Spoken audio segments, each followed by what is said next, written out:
ছয় ছয় ছয় এবং ছয় এক ওভারে 4টি ছক্কা হাঁকালেন সোহান।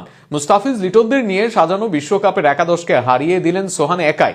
শরীফুলের বলে ঝড় তোলা সোহান একাই করেছেন 75 রান। যেখানে নিশ্চিত করে জিতছিলেন লিটনরা, সেখানে নাটকীয় এক ম্যাচে জয় পেল শান্তরা। নাটকীয় এই ম্যাচ নিয়ে আরো শুনুন প্রতিবেদনে।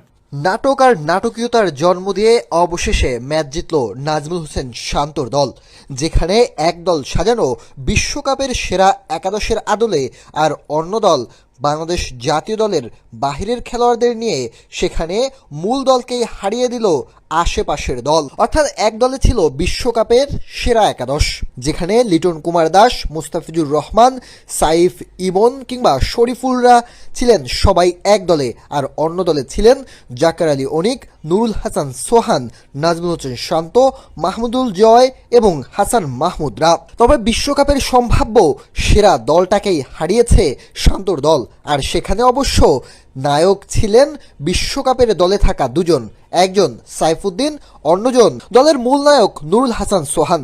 যেখানে দলের সব ব্যাটাররা পরাজিত, সেখানে একাই ছিলেন বিজিত, যিনি এক ওভারেই শেষ করেছেন ম্যাচ। 2 ওভার হাতে রেখেই যেখানে জয়ের বাতাস পাচ্ছিলেন লিটন কুমার দাসরা, সেখানে 19তম ওভারে যেন ঝড় তুললেন নুরুল হাসান সোহান। শরীফুল ইসলামের এক ওভারে 26 রান তুলে নিলেন এই ব্যাটার। 4টি ছয় আর একটি ডাবলে ভর করেছেন নুরুল হাসান সোহান, করেছেন 75 রান একাই। শেষমেশ বাংলাদেশের টি-20-র সেরা একাদশকে হারিয়ে দিয়েছে আশেপাশের দল, যে দলে টি-20 বিশ্বকাপের স্কোয়াডের ছিল মাত্র 2 জন, আর অন্য দলে টি-20 বিশ্বকাপ স্কোয়াডের 12 জনই ছিলেন।